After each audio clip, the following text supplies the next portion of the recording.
He's ever since stayed there as a professor, right? His main area of research is the neurobiological mechanisms of chronic pain, especially investigating the pathophysiological mechanisms of neuropathic pain. And he's well known for his pioneering model of neuropathic pain called Chung model. So we'll hear a lot about this neuropathic and the emerging concept of neuroplastic pain. Let's welcome Professor Chung. Thank you. Okay. Thank you very much, Professor Chung. It's a very nice introduction. And good morning, everyone. Although it's a good evening for me here. I'm honored to be a speaker as a first speaker of this colloquium. And so let me share my screen now again.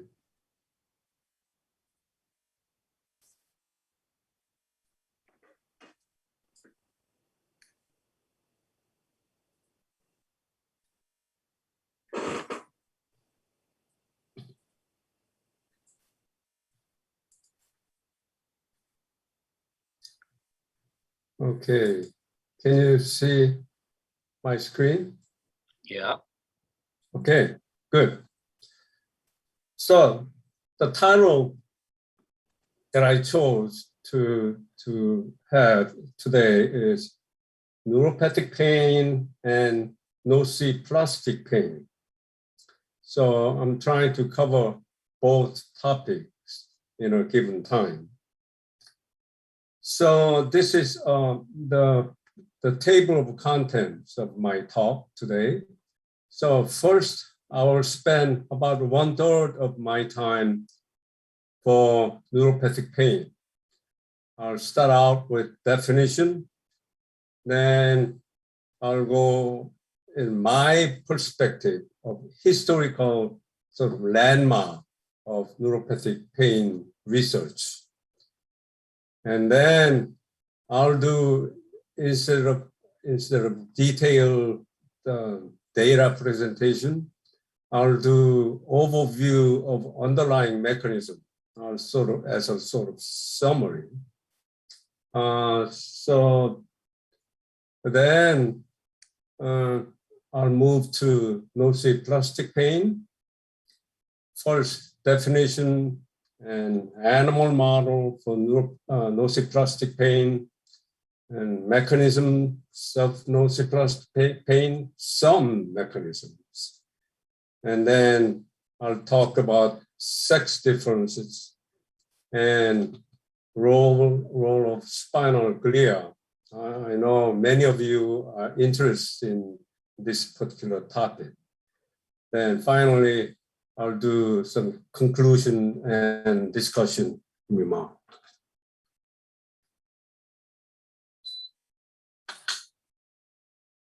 So first, neuropathic pain.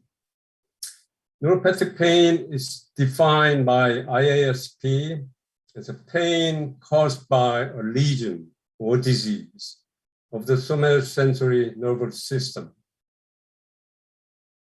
That is, it's a pain after damage of the nerve, either peripheral nervous system or central nervous system.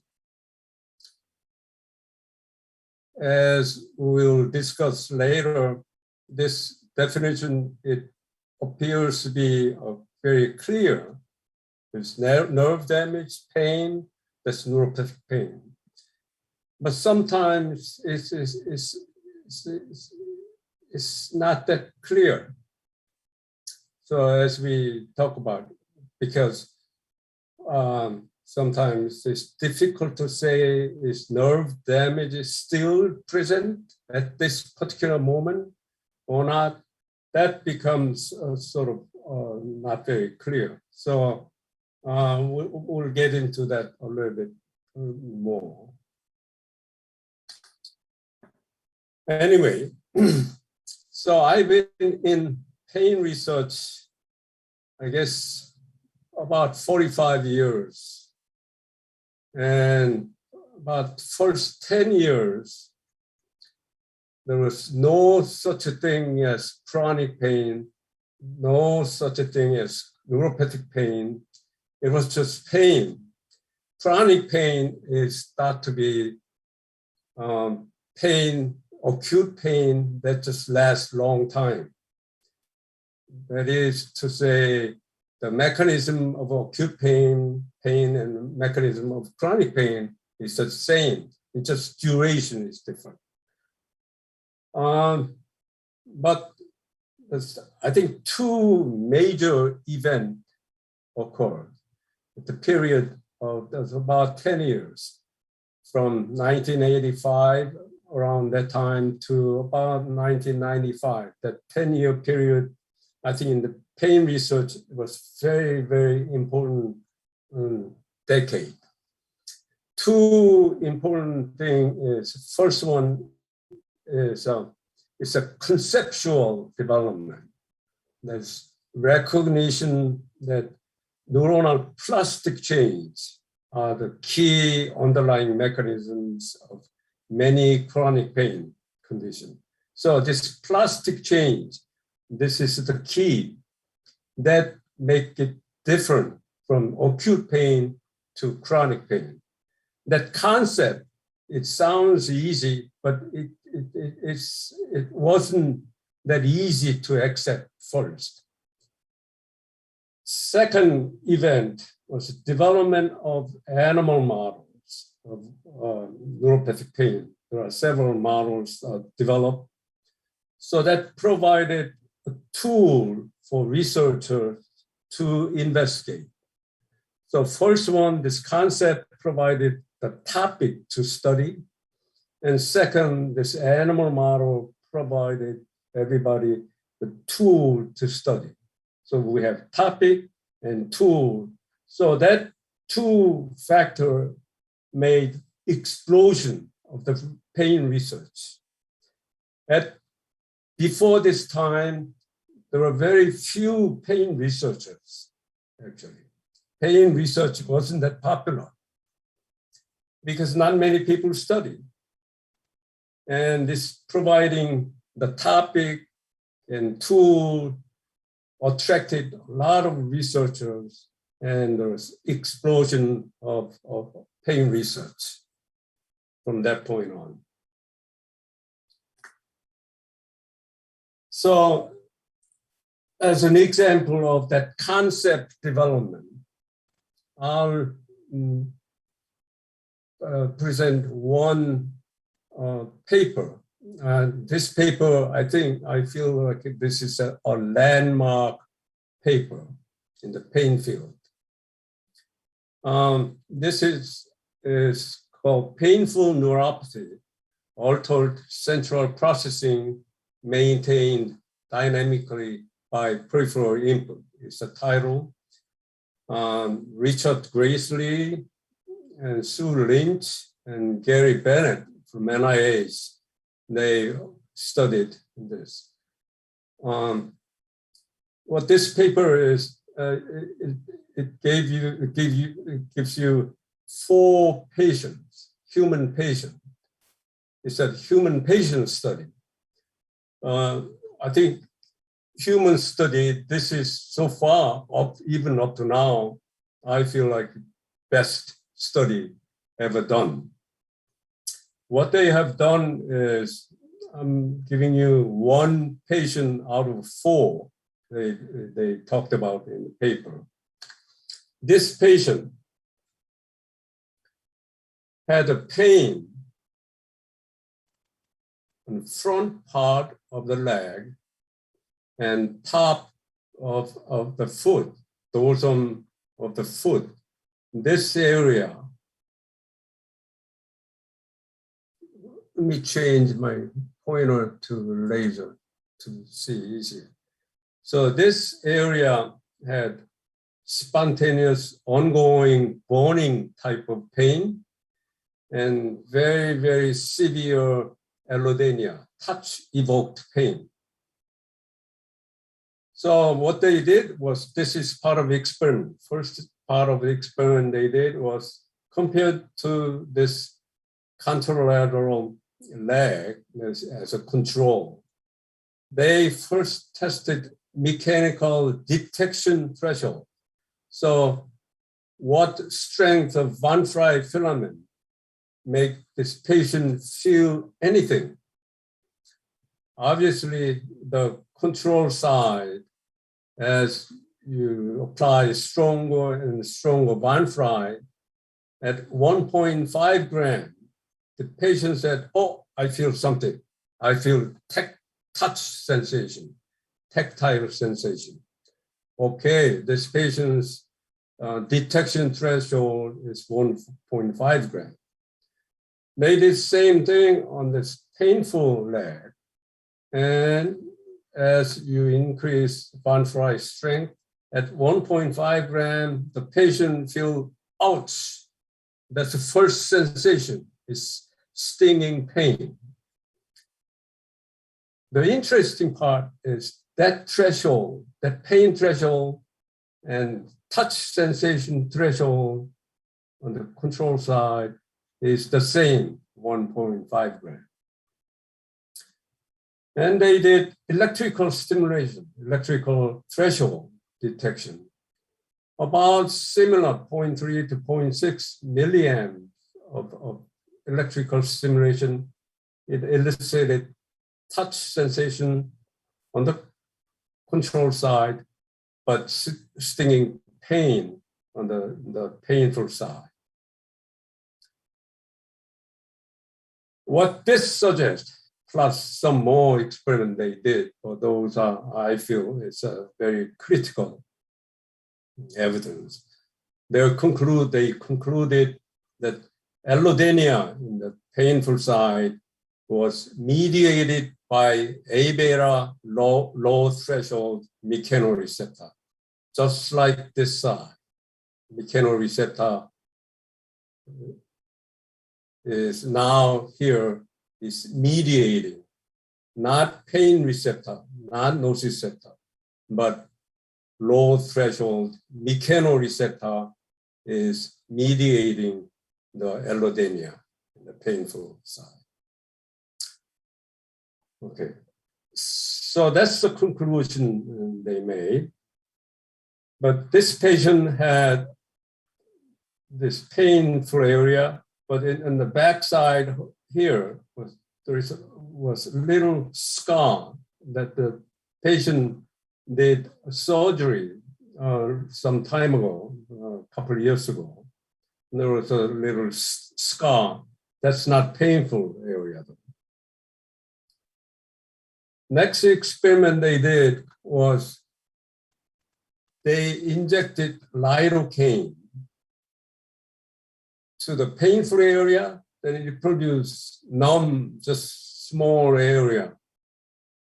But when they injected this lidocaine into this scar area that's previously injured, scar, but non-painful area, if you put lidocaine with local anesthetic blocker, it's a nerve blocker, the whole pain disappears everywhere. And as lidocaine effect wears off, as time passes, it gradually recovers, pain returns. What this suggests is this pain is dynamically maintained. That is, it can disappear and reappears by afferent discharges originating from focal site. This scar area, afferents coming from here, the activity coming from this scar area is dynamically maintaining this.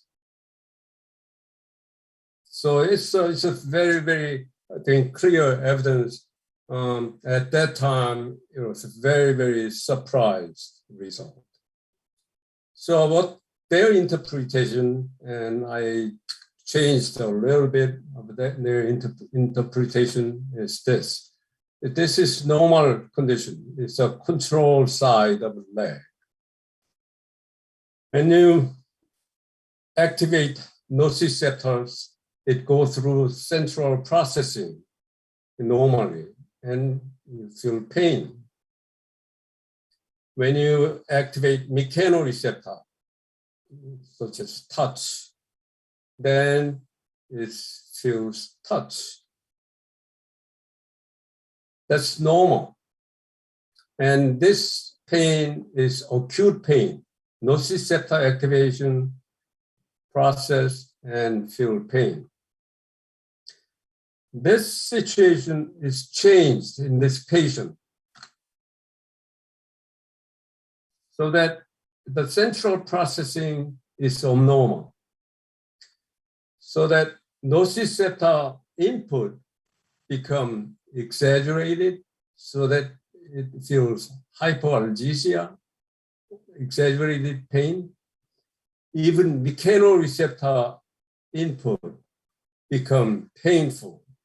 That is allodynia, mechanical allodynia.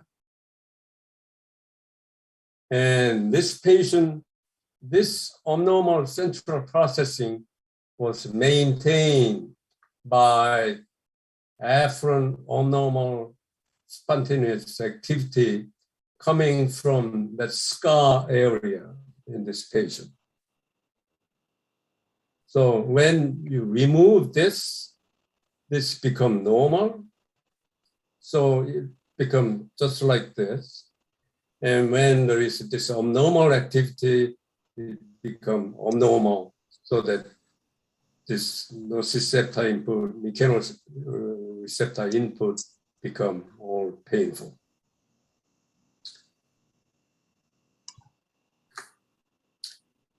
So this is, I think, an example of that concept development of plastic change of the nervous system that's underlying chronic pain.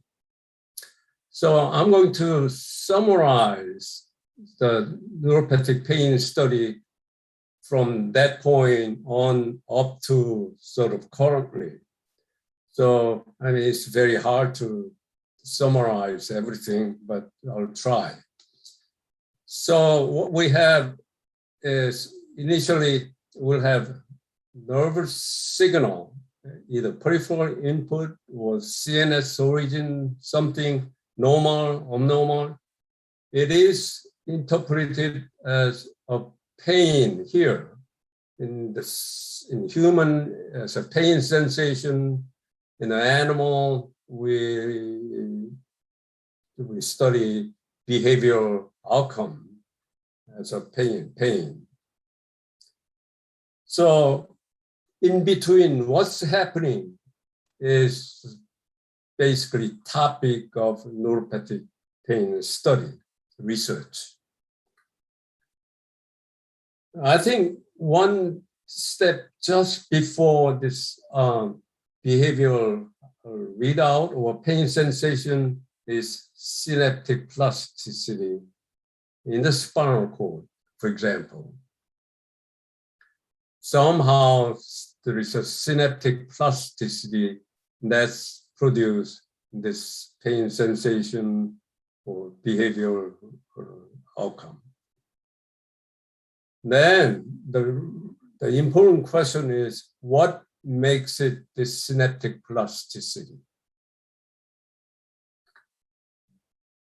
I think over the last 30 years or so, people have studied all this kind of factors.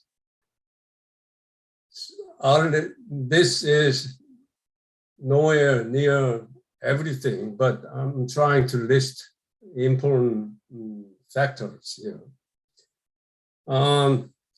Gliopathy is known to be an important player, and many of you are interested in this part. And ROS, reactive oxygen species, seems to play an important role that we, our lab, spend a lot of time studying this in different aspects of ROS and pain. This inhibition, particularly spinal GABA system, seems to be very important. And it is also known that environmental factors such as diet is known to influence neuropathic pain.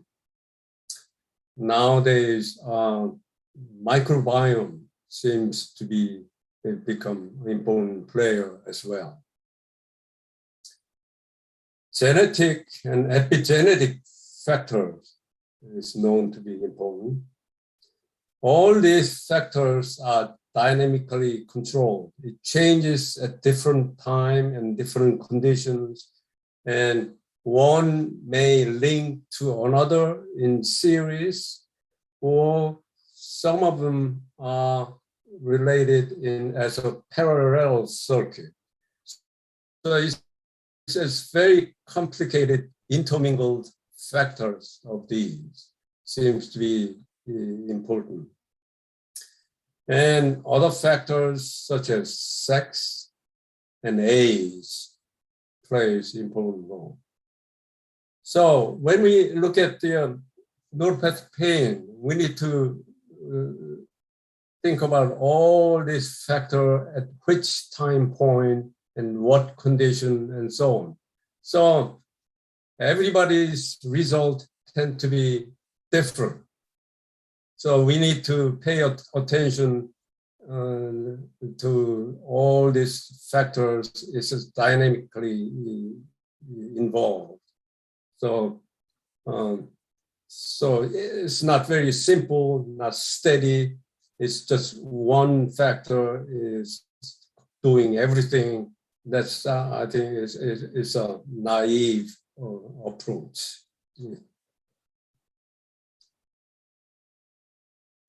What I like to talk about a little bit today on the second part of my talk on neuroplastic pain, nociplastic pain, is I'll talk about some neuronal signal, abnormal norepinephrine, this part, and I'll talk about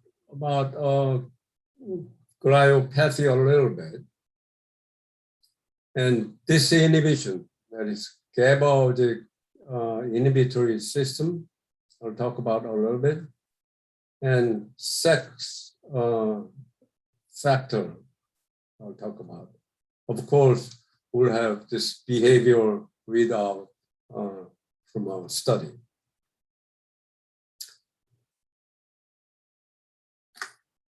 Okay, so we'll move on to nociplastic pain. Nociplastic pain is recently defined by IASP with this long statement.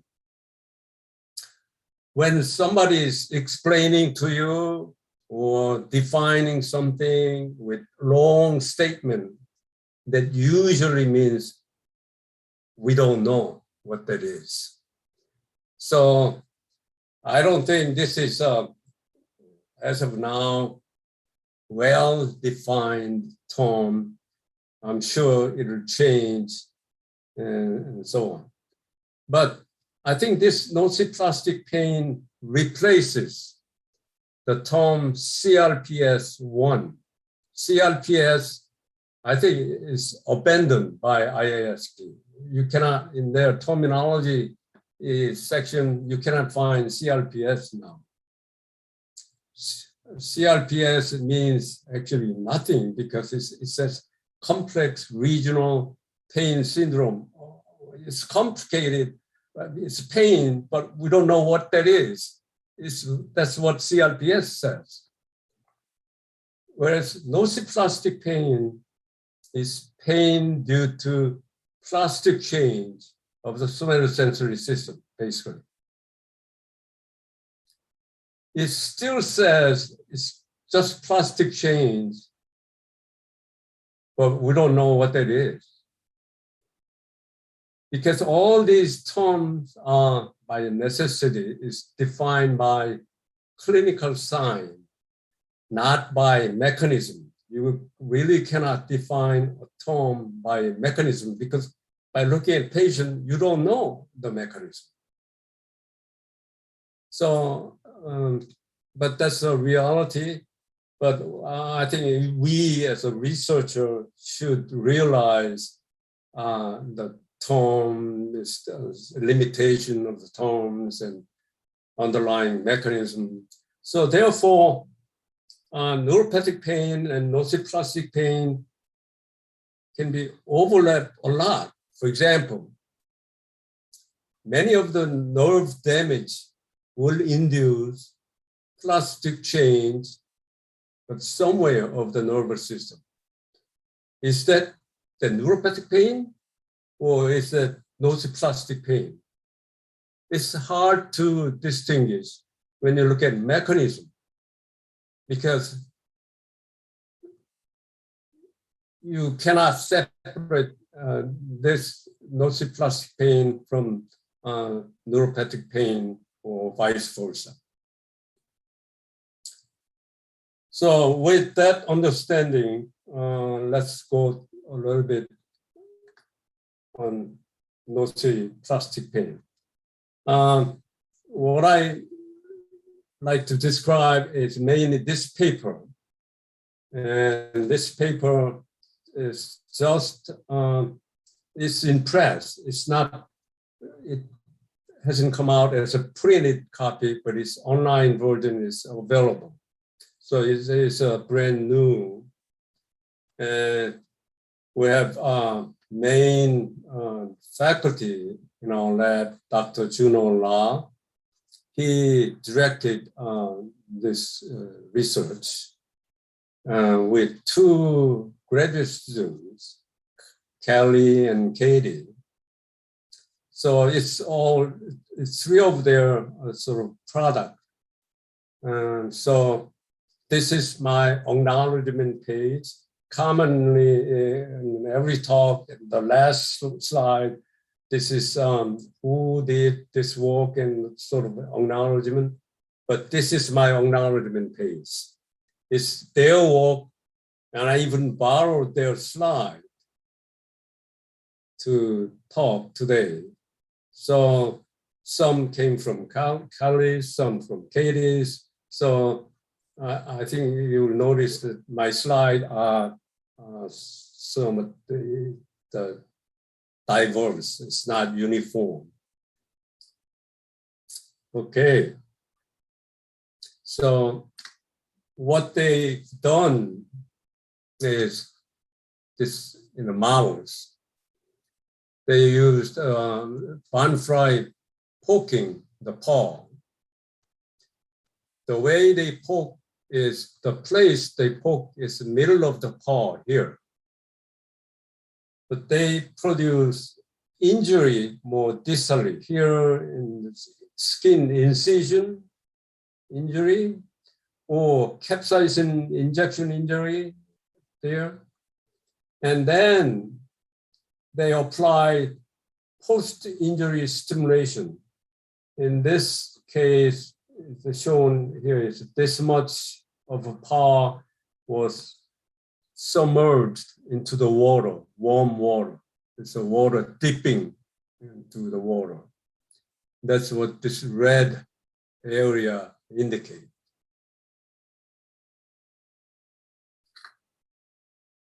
So Van Fry test, as an example, is shown here. And this is a naive mouse, so normal paw.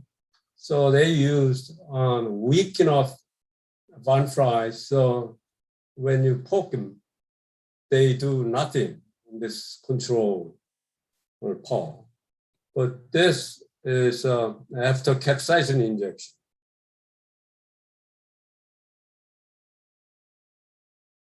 They spread the paw and quickly withdraw and sometimes licking and so on. So they counted number of paw lift as a the pain index. So percent withdrawal. So upper arrow shows more painful. So 60% of time, this animal withdrew with the paw by poking it. So as time passed, initially it goes up and gradually go down. In this particular case, it's a skin after skin incision. This paw withdrawal behavior shows several days. So by 1 week, they all become normal, no longer painful.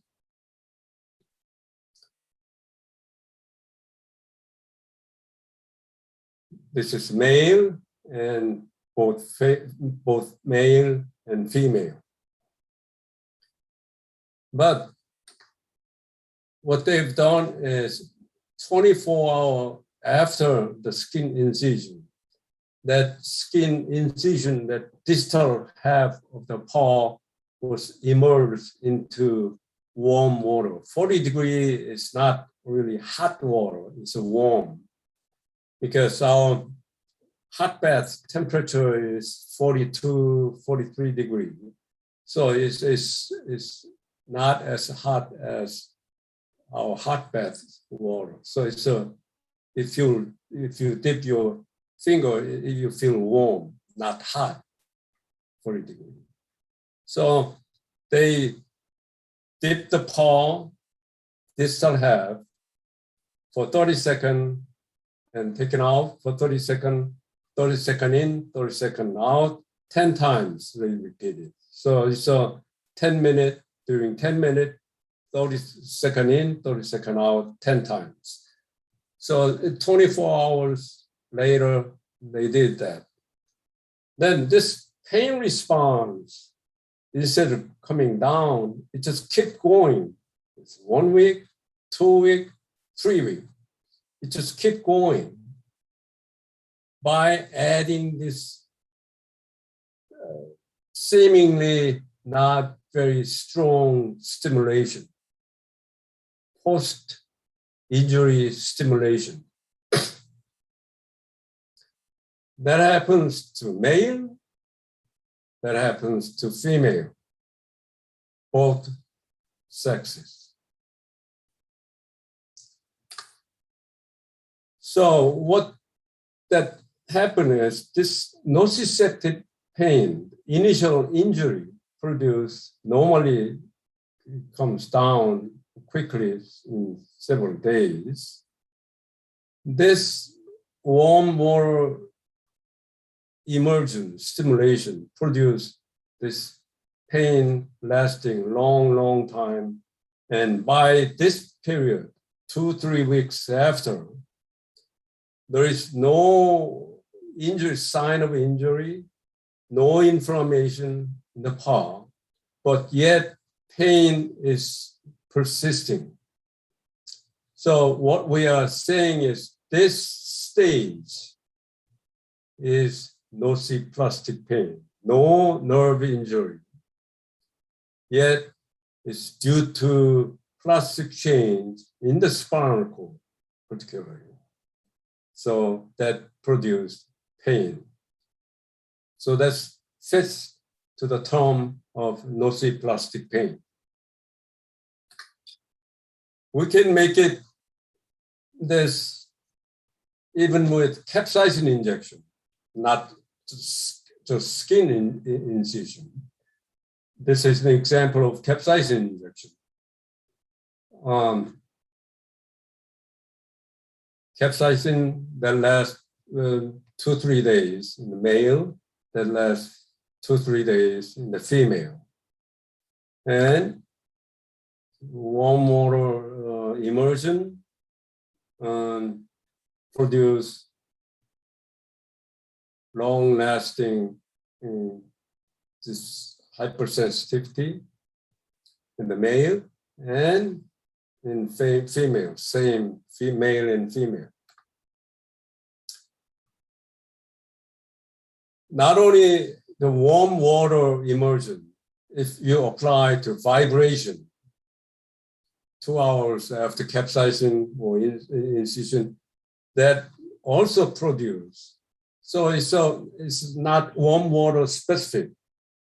All kinds of stimulation produce this triggering into long-lasting hypersensitivity, both male and female.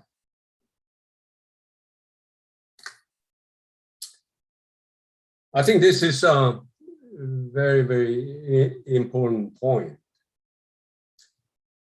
So far, everything was same, both male and female.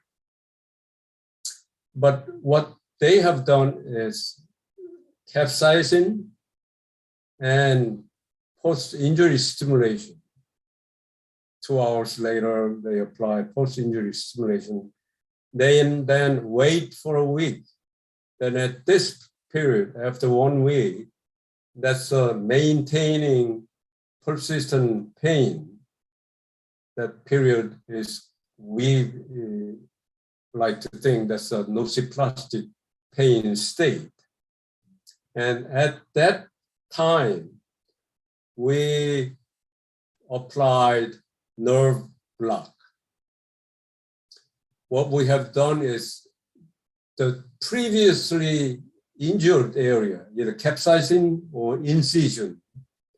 1 week later, we gave bupivacaine, which is long-lasting lidocaine derivative, just like lidocaine. And if you do that, for male, nothing happened. But in female, the pain response dropped. So by blocking nerve activity from this previously injured area,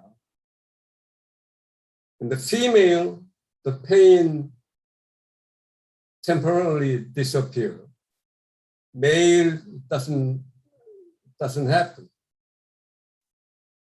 So this female is resembling the patient that I presented earlier, the neuropathic pain patient, that female, and the patient with the scar area, lidocaine injection produced pain disappear. So there is a clear difference between male and female. What does that mean? This trying to show female on the left-hand side and male on the right-hand side. What's happening is in the female, there seems to be an afferent, abnormal afferent, originating from original injury site. And that's maintaining this persistent mechanical hypersensitivity.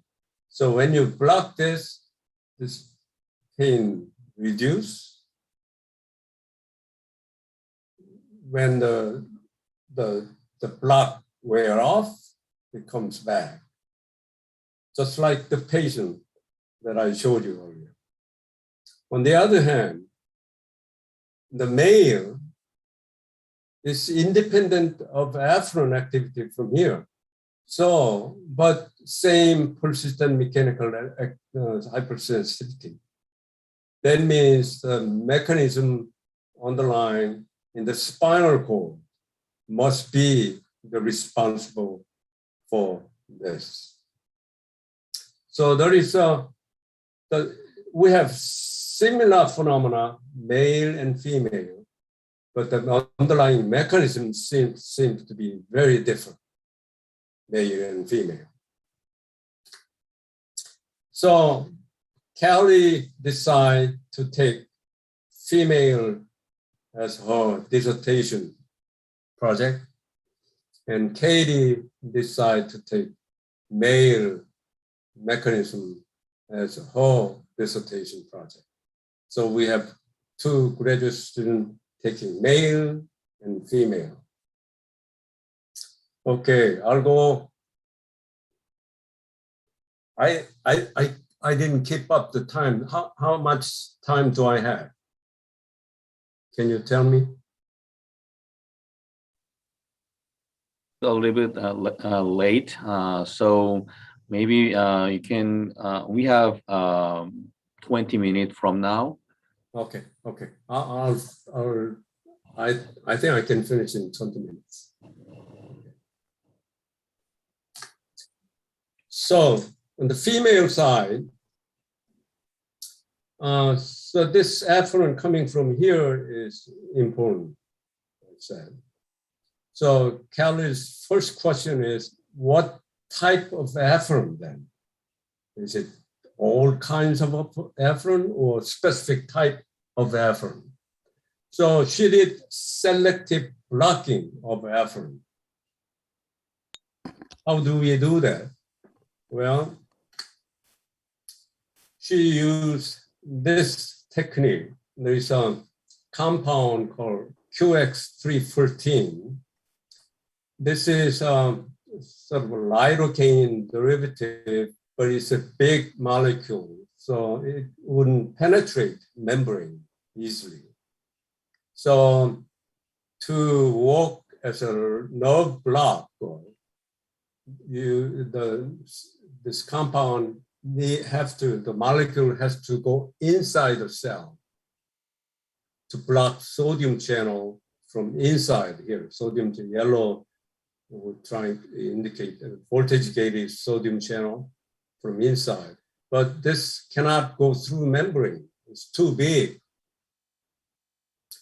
So there's a technique that you can use that if you mix up with some compound, for example, capsizing, you give this together, then capsizing will attach to TRPV1 receptor and open up this pore. Then through this pore, QX314 go in and then block the sodium channel. So if you give QX314 with capsizing, you are selectively blocking TRPV1 afferent. That's a very cute, nice technique. So you can do others. If you give with AITC, you are selectively silencing TRPA1 positive afferent. And if you give QX314 with flagellin, then A beta fibers will be selectively silenced, and so on. So using this technique, you can selectively block different type of receptors and afferents. So this is her result. So here again, the 7 days after this transition into long-lasting pain period, 7 days, this is maintained phase. And at that time, she injected this silencing agent to previously injured site. If you apply bupivacaine here, the whole pain response will disappear for a while. And she injected A beta. She blocked A beta selectively by giving QX314 and flagellin. Nothing happened. It's a baseline, which is a high pain response, and 1 hour, 2 hours, 3 hours, nothing happened. TRPV1 effort by giving with capsizing, and that also didn't do much. But when she gave QX314 with AITC, it reduced dramatically suggesting that TRPA1 positive afferent are actively here, active, and goes in and do maintain this pain at this time. So our conclusion is TRPA1 positive afferents are the one that are spontaneously active. So the next question is, what makes it that TRPA1 afferent active? Well, when you think about female specific mechanism, you almost automatically think of the female sex hormone, estrogen. So she studied the role of estrogen. This male, the experiment was 2 weeks before the experiment, she performed bilateral ovarectomy in a female. And then capsizing plus 40-degree water. And 7 days later, and injected bupivacaine locally here, trying to block the afferent coming in. For male, as we've seen before, nothing happened by blocking afferent from previously injured side. Sham overectomized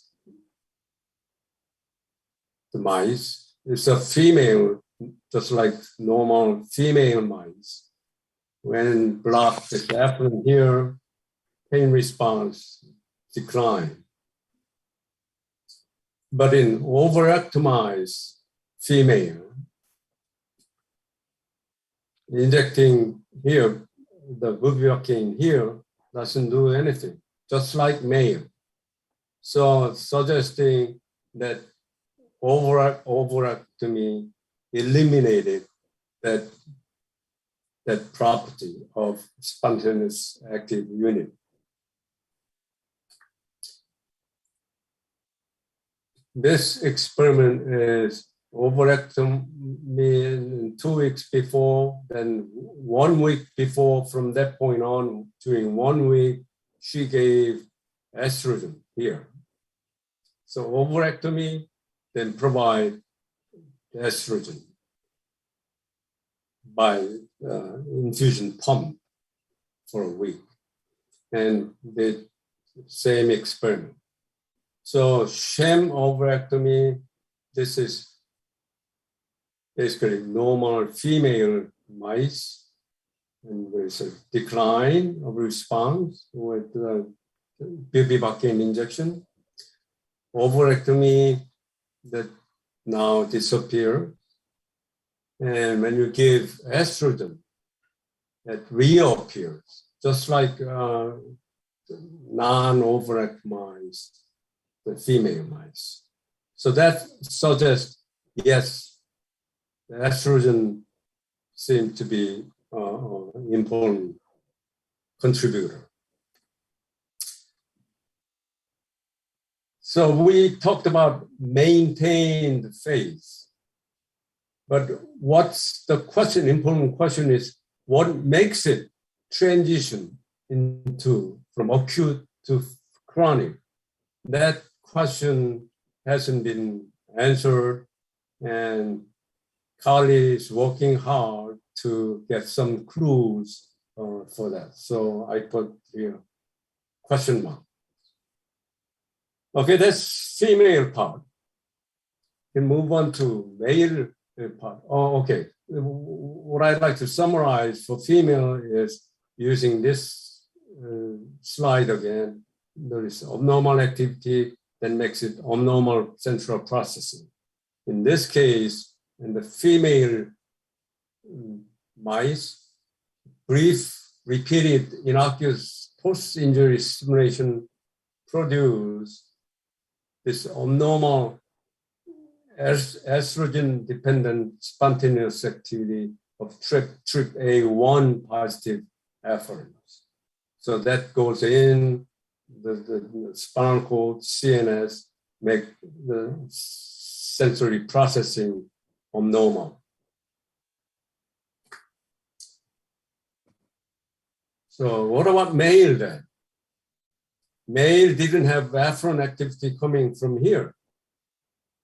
So must be something within the spinal cord. That's important. So Katie looked at microglia in the spinal cord. The female and male, what we are looking at is IBA1 staining with saccharin injection or MAC1 saccharin injection. The MAC1 saccharin injection sort of deplete the activated microglia. It's a common technique they use. It's a saccharin is a toxin that wouldn't go in the cell easily, but in activated microglia will take up and deplete it. So here, male but not female, ipsilateral dorsal horn has activated microglia more than others. So when she analyzed this, male saccharin produced increase the ipsilateral side compared to others, all female and so on. So, and then she gave, she did behavior test.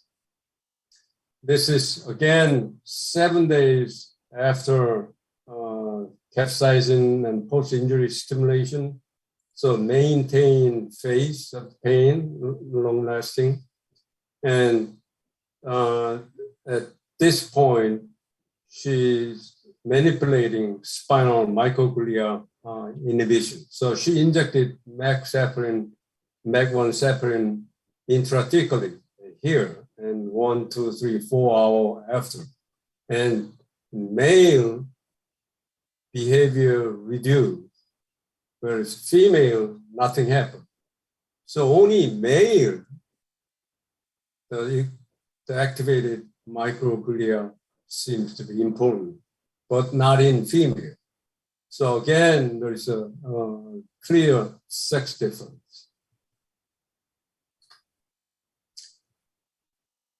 Next question, or next important question is, okay, microglia is activated, and what causes the activation? And there could be many, but what we have touched upon is we ask ourselves, we've been always interested in the spinal GABA system in the spinal cord while we are studying neuropathic pain and so on. Is GABAergic system involved in microglia activation? It's the question she proposed. And yes, this is, I think from this point on, is beyond our published paper. It's unpublished data. It's a recent, very recent data.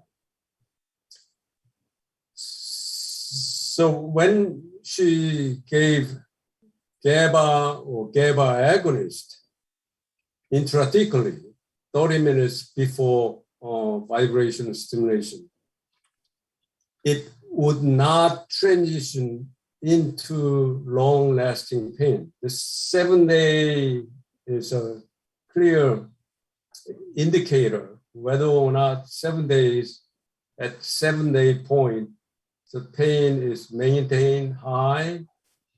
It's our normal transition into long-lasting pain. But when you give GABA, it reduced about halfway. And you give GABA A, GABA B agonist, mucimol and baclofen, it completely knocked out the transition to long-lasting. So it wouldn't make long-lasting pain when you give GABA agonist. So GABA seems to be an important player. So if GABA is important, she thought maybe inhibiting GABA itself may be good enough to activate microglia and long-lasting pain. So what she have done is she didn't do any of incision or capsizing injection or nothing, no injury at all. She gave just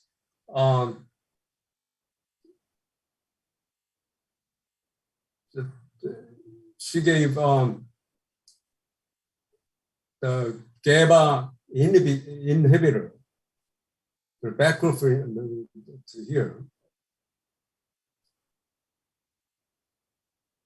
And then stimulate transition stimulation, vibration, 1 hour later.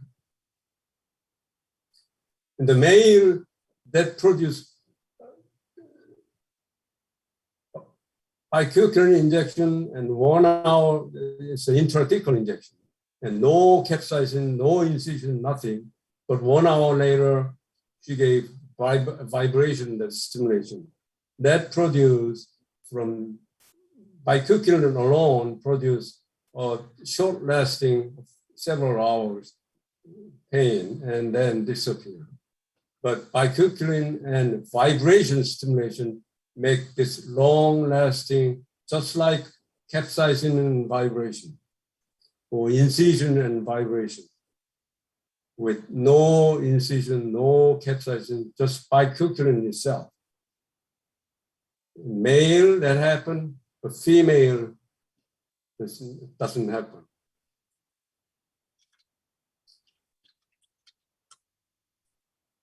And when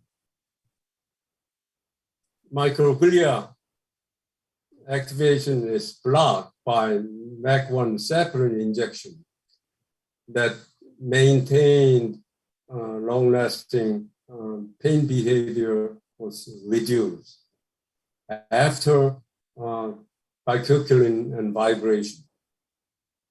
So bicurcurin and vibration is just like injury and vibration due to same microglia activation in the spinal cord in male, but not in female. So to summarize this female and male in animal model nociplastic pain. In female, the pain is maintained by spontaneous activity of TRPA1 effort. And that effort is triggered, is maintained by estrogen-dependent matter. But what's triggering to that, the mechanism is not clear.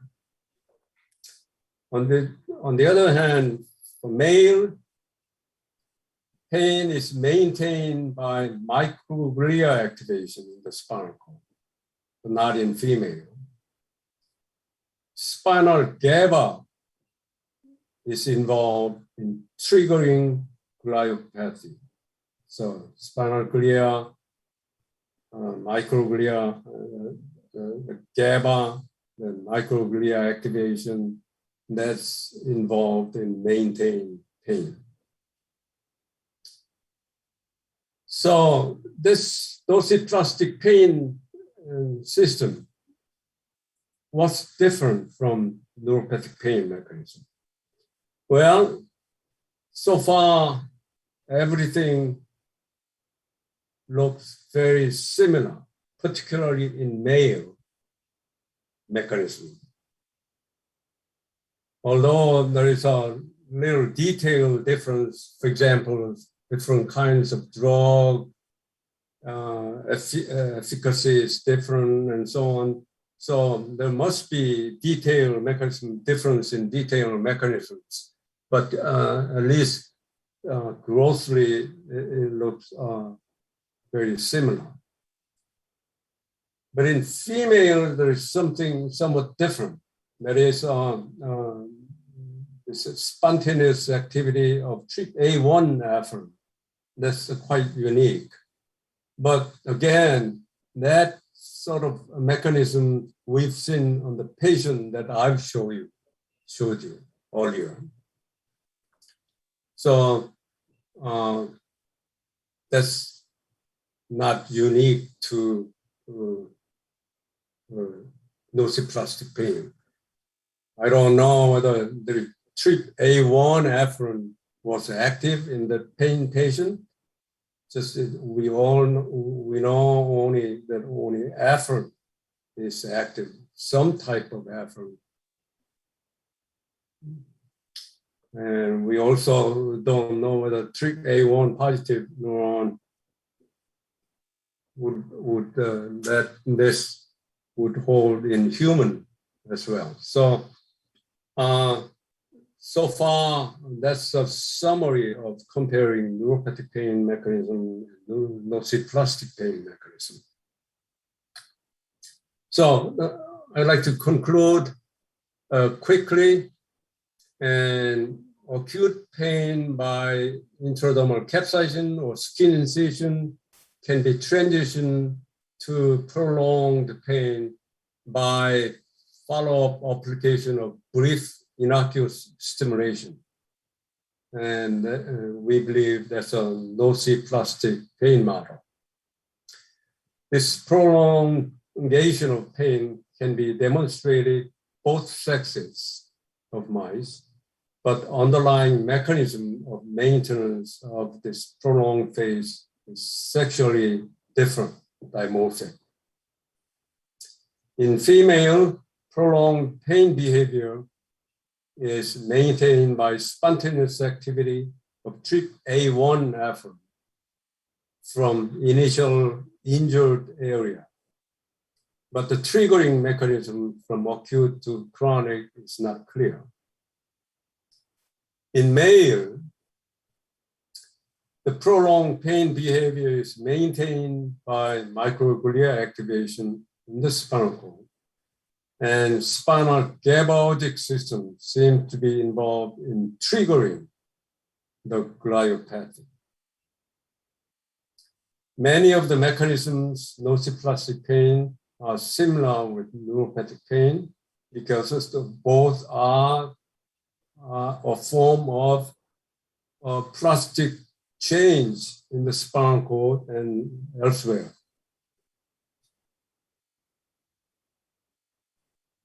But we don't know, obviously, we don't know whether these differences will be the same in the human patient or not. That's all the animal studies have same this question always. Okay, that will conclude my talk.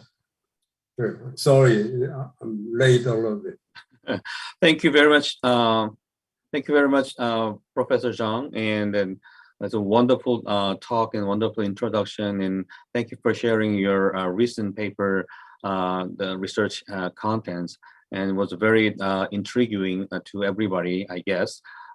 So I know we are running a little bit behind, but I think that this is a very rare chance to discuss this wonderful the aspect of the pain research. So any audience anybody from audience, if you have any question, then turn on your microphone and speak up, please. Maybe I have one quick question, but I have a question in the chatting room. So Professor Chung may read to the chatting room. Okay, so go ahead, Professor Hyun Jung, and Professor Hyung Kim, you turned on your microphone. Do you have any question? 네, 제가 아주 좋은 강의 감사드립니다. 네. 스파이널 코드에서 가바가 중요하다고 하셨는데 그 가바를 분비하는 그런 이니비터리 뉴런들이 스파이널 코드에 많이 있나요? 가바를 뭐 하느냐? 가바를 분비하는. 네. 개발로는 많죠. 예를 들어서. 특히 슈퍼피셜 레브나 쪽에 개발은 네. 많아요. 오케이. Okay, there is another question here in the chat, Bob. Okay. Are there any clinical implications whether this observation is linked to the development of neuropathic, neuroplastic pain? Okay, so I anticipated this question, so I have the extra slide. Oh, my slide doesn't work. So how do I go to next slide? You are screen sharing. Okay. Maybe you can use your keyboard to proceed. Yes, I'm trying. So disable your laser, then I think you can do that.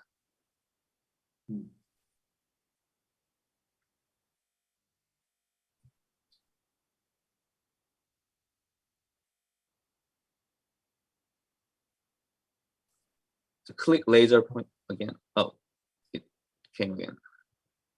Just yeah, you can use the this next top. Oh.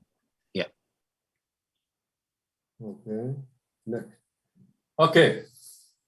So we had Army Research Unit and University of Texas. It's a big 15. We have 15 different campuses throughout Texas. And UT System and Army Research Unit had a joint conference about 2 months ago.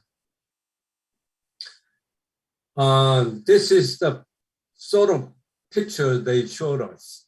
What they're emphasizing is this acute injury. They want to cure it so that quickly, so that it wouldn't make them long-lasting injury. So this is not only pain for all kinds of things. So when I looked at this figure, this picture, I thought, oh, this is very, very good example of nociplastic pain model application. Let's say this soldier has an injury in the leg or something, gunshot wound. And this guy is carrying this wounded soldier for 30 minutes or so, dangling. This is vibration stimulation after injury. This patient will then have really long-lasting this pain coming from the previously injured site. What I'm saying is it's a type of post-surgical treatment, how well we treat injured area is becoming very, very important, not to transition into long-lasting pain situation. What's critical, I think, is we need to ask a question: what type of afferent are being stimulated by vibration or dipping in warm water? What are we doing? What sort of afferent are we activating to do that? That's a very, very important question, and we haven't got to that. To me, we are just in the beginning of this. I like this nociplastic pain model because nociplastic pain is a term that we can apply, but it has a not only nociplastic maintain phase is, I think it's very similar to neuropathic pain, but there is a transition from acute to chronic, that phase, the factors involved in that transition. That's a whole new set of questions we need to ask, we can ask, and may become very important, both in research and clinical implication. So. Okay, a great question and great answer. And then I saw one question from Hyuk-sang Kwon, Professor Hyuk-sang Kwon, and if you are here, then can you ask by yourself? I think Professor Kwon is attending another conference. Okay. Okay. So any question more? If so, I have one question that about the methodology. So I have experience with that formalin injection onto the paw rather than the capsaicin. So I'm just wondering that how do you think about the formalin injection? And another question is that you use that 40-degree immersion, water immersion, and is it possible that it can cause some inflammation into some injured area of the paw, and that is causing the continuous pain? Yeah, I didn't go through that, but our student, particularly Kelly, for female mice, because the obvious question would be that spontaneous activity, TRPA1 positive spontaneous activity, is it due to local inflammation that is a continuing, persisting injury effect? Right. So she spent a lot of time, a lot of different experiments trying to find any indicator that whether or not there's a sign of inflammation, and she found none by 1 week after. So that's why she concluded that it's not direct action of local inflammation. Okay, great. And you asked a question about something else. Yeah, formalin injection. Formalin injection. That produces long-lasting inflammation, correct? Right. And we are trying to avoid that situation because we wouldn't know it's due to inflammation or due to this transition. Okay, so just capsaicin injection is not causing any inflammation and cause only the pain? Well, by 1 week. Oh, okay. First, 1 day, yes, obviously, there are some sign of inflammation. 3 days, a little bit, but 1 week, everything is clear. Okay. We looked at various cytokines and all kinds of things. Okay, thank you, Professor Chung. And so if there's no more question, then I would like to thank again Professor Jin-Mo Chung for a wonderful talk, and I'm grateful to all of you to join our colloquium. And by the way, I uploaded a link that can enter your email address and your name, and we will keep you updated about our schedule. So including Professor Chung, if you can enter, then anyway that I will use that list as an emailing list to circulate our the updating schedule. So I hope we can keep in touch, and that this will be the great opportunity to begin our communication and potentially collaboration. And I would like to conclude here of our first colloquium. So thank you very much. Thank you. Thank you. I suggest maybe we can have a full screen taking photo together. Okay. Can you stop sharing the, yeah. Those who can actually show, turn on their video, maybe this is a good chance.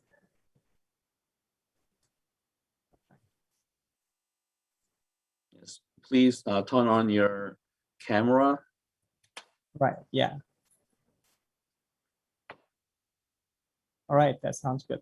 Okay, I think this is an honor to have a interaction with Professor Chung, and I think that's a very excellent, interesting study, which seems still there's a way to go, so things to be further explored. All right, thank you so much, and let's take a picture together. So 1, 2, Look at 3. the camera. Look at the camera. So one more time. Okay, 1, 2, 3. All right, thank you, everyone. Yeah, I will leave this meeting room a little bit longer, and maybe 10 to 15 minutes, so that you can use this chat window to for you can type your email address into the form. So okay, thank you very much.